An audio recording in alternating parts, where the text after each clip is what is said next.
ada yang gampang nih, kadang kan kita mau minjem ke saudara susah, mau minjem ke teman malu, mau minjem ke tetangga juga malu gitu ya. Akhirnya kita pinjamlah ke bank. Bismillahirrahmanirrahim. Alhamdulillahirrabbilalamin. Allahumma sholli ala sayyidina Muhammad wa ala ali sayyidina Muhammad. Assalamualaikum warahmatullahi wabarakatuh. Halo teman-teman, apa kabar? Mudah-mudahan teman-teman selalu dalam lindungan Allah Subhanahu wa taala. Amin ya rabbal alamin.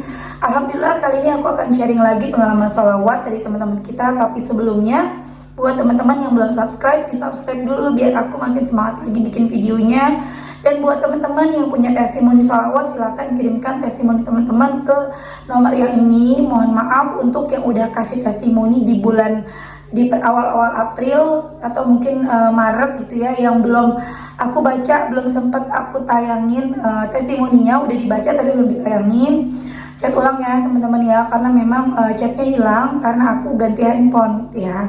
Buat teman-teman yang punya Instagram maupun TikTok, jangan lupa follow Instagram aku Meliza Arnelia, TikToknya juga Meliza Arnelia. Yang belum punya buku ini, jangan pernah lelah, ada nikmat di setiap sholawat. Harganya 55.000. Teman-teman bisa beli di Gramedia atau teman-teman bisa pesan ke admin, ini nomor adminnya. Insya Allah buku ini bisa nambah semangat teman-teman dalam bersolawat. Nah, langsung aja akan aku bacain testimoninya ya. Ini dari Ibu Tita di Bandung. Assalamualaikum. Waalaikumsalam. Salam kenal Neng Mel. Ibu Tita dari Bandung, mau curhat sekalian testimoni tentang sholawat. Jujur, setahun ini ibu banyak sekali mengalami masalah dan kekecewaan. Ibu terjerat masalah utang riba dari rentenir harian, mingguan, dan juga bulanan. Awalnya tidak terasa dan biasa saja. Ibu jualan masakan khas Sunda di depan rumah dan lumayan ramai. Disinilah awal masalah ibu, keseharian ibu, dan kegelisahan ibu. Dari hari ke hari gali lubang tutup lubang untuk menutupi utang satu, menggali utang yang lain, dan terus begitu. Sedangkan orang rumah melarang ibu untuk hal haram, namun ibu dengan sembunyi-sembunyi terus melakukannya. Sampai akhirnya kewalahan dan ketahuanlah sama orang rumah, terutama suami. Hampir tiap hari ribut gara-gara ibu selalu marah-marah. Banyak yang datang ke rumah menagih utang tapi nggak bisa bayar. Sampai akhirnya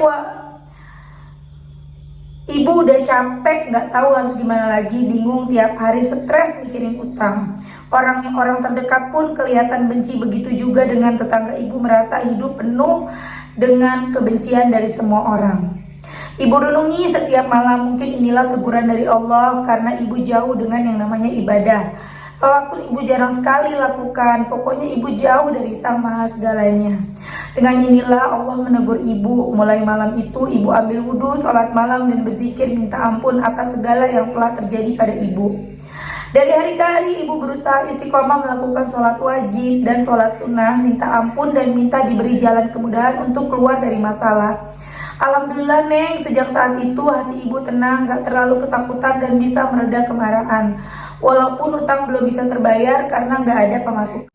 Alhamdulillah Neng, dengan sholat dan pasrah sama Allah, berangsur-angsur orang-orang yang nagih utang sama ibu berbaik hati dan meminta ibu mencicil hutang semampu ibu.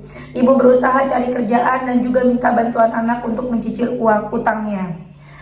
Suatu pagi ibu buka iseng-iseng, buka snack video punya anak karena HP-nya berdua sama anak. Ibu nemu video Neng Meliza di ini tentang sholawat.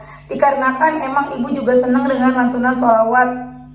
Pertamanya setel sholawat di YouTube tiap pagi dan malam. Karena merasa sangat tenang dan adem dengan sholawat, ibu ambil tasbih, baca sholawat Jibril walaupun pendek. Ibu coba sekuatnya dan paling pertama dapat 500.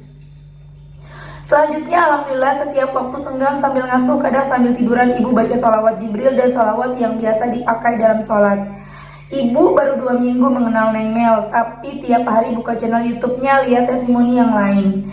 Di hari ini adalah hari kedua ibu alami dahsyatnya sholawat. Ibu masih punya utang pada rentenir bulan dan hari kemarin 2 orang tersebut menagih utangnya sama ibu. Harus hari itu juga dengan marah dan tidak boleh tidak, harus ada. Ibu bingung sedangkan ibu gak ada uang sama sekali.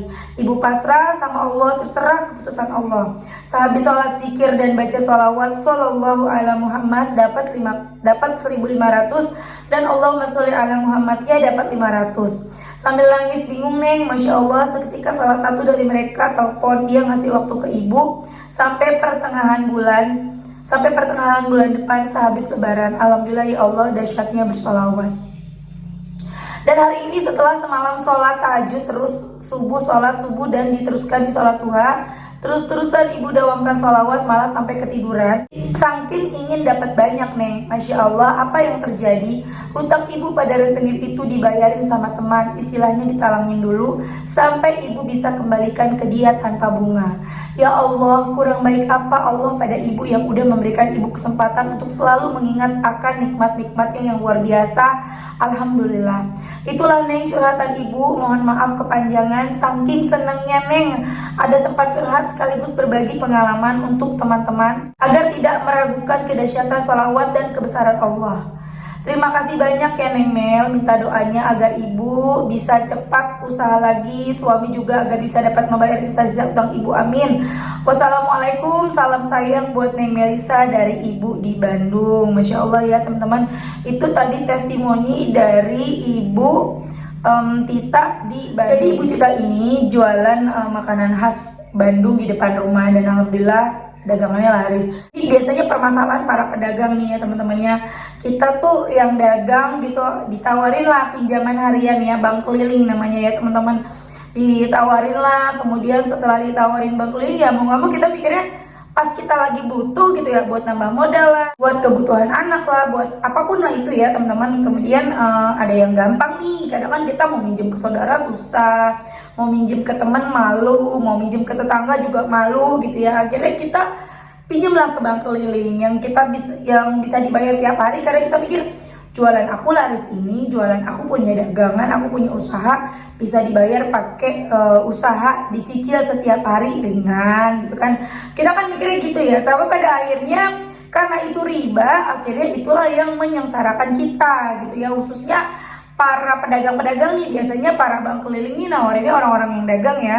Kok aku tahu banget sih ya pengalaman. Jadi dulu almarhumah mama aku juga gitu, dulu pedagang mamaku, jualan kue. Pas mamaku butuh modal buat tambahan, ya minjem ke saudara susah, minjem ke teman nggak mungkin gitu ya. Ada yang nawari namanya bank keliling dulu kan. Pada saat itu aku nggak tahu teman-teman, itu aku masih kuliah, aku nggak tahu yang namanya bank keliling itu riba. Aku taunya yang namanya riba itu kita pinjem ke rentenir, aku taunya tuh rentenir gitu ya, yang kita minjem sekian dibayar sekian gitu. Karena ini ada kata banknya gitu kan, bank keliling, jadi aku pikir oh nggak riba gitu. Aku nggak belum ngerti banget lah hal-hal itu. Sampai akhirnya ya alhamdulillah sih udah nggak pernah lagi ya. Sebelum mamaku meninggal dunia udah berhenti itu. Pas tahu itu riba udah nggak ke situ-situ lagi teman-teman. Dan godaan banyak, dan itu berawal dari satu bank keliling itu bisa sampai banyak loh. Bahkan aku ingat banget dulu mamaku tuh sampai 3 bank keliling datang. Itu setiap hari, yang pagi, yang siang, yang sore datang tuh. Subhanallah banget ya. Jadi sampai akhirnya ya karena terus-terusan ngelakuin riba ya tambah banyak. Jadi satu-satunya cara untuk kita berhenti atau lepas dari riba ya kita tinggalin gitu loh. Jangan nambah utang baru. Jadi ketika kita butuh, tahan. Ketika kita harus bayar utang, udah nggak tahu dari mana lagi, jangan coba-coba untuk buka utang baru. Jangan. Tapi kita serahkan diri kita kepada Allah, kita berserah kepada Allah. Berserah bukan berarti menyerah ya teman-teman. Kita pasrahkan semuanya kepada Allah bukan berarti kita menyerah. Kalau menyerah itu kita udah gak ada usaha apapun, ya udah terima segala macam, kita nggak mau usaha. Tapi kalau kita masih usahanya itu kita beribadah kepada Allah. Kalau kita dagangnya lebih giat lagi misalnya. Atau yang bekerjanya lebih giat lagi, tanpa harus dilihat sama atasan, tanpa harus dilihat sama temen, cukup dilihat sama Allah aja. Kita bener-bener gigih kerjanya. Ditambah kita perbanyak sholawat, perbanyak istighfar, benerin sholat kita, tambahin sholat sunnah kita, tambahin lagi baca Quran. Itu termasuk usaha teman-teman. Jadi kita ngerjain usaha langit dan bumi. Kalau yang nggak kerja atau nggak dagang ya usahanya dikencingin ibadahnya. Nah itu setelah kita berusaha semaksimal mungkin, hasilnya kita serahkan kepada Allah. Itu yang dinamakan pasrah. Beda sama menyerah. Menyerah itu kita nggak mau ngelakuin apapun. Udah dia terserah Allah, dia mau ngapain. Tapi kita nggak mau usaha. Minimal kita usaha ibadah kita nggak mau ya. Itu namanya menyerah ya teman-teman ya. Dan alhamdulillah Ibu Tita sampai akhirnya mulai bener sholat 2 minggu mulai istiqomah tadi ya. benerin sholat, baca sholawat dan lain-lain. Alhamdulillah tiba-tiba ditalangin sama temennya. Kalau udah bukan riba kan agak ringan ya hutang kita ya, tinggal kita terusin doa. Jadi kalau kita udah nggak ngelaku, udah bukan riba gitu ya, udah utang kita udah bukan riba lagi, setidaknya kita sudah menstop dosa riba itu. Dosa riba udah nggak ngalir lagi dalam diri kita. Jadi insya Allah akan semakin mudah tuh rizki mengalir kepada kita, karena udah satu dosa riba kita tuh udah hilang gitu ya. Udah seperti Ibu Tita, dosa ribanya udah hilang, ditalangin sama temennya, jadi tinggal utang ke temennya. Nah, tinggal Ibu Tita kencengin lagi badannya, kalau bisa lebih kenceng lagi dari sebelumnya. Insya Allah Allah berikan kemudahan untuk bisa lunasin hutang ke temennya yang baik hati itu.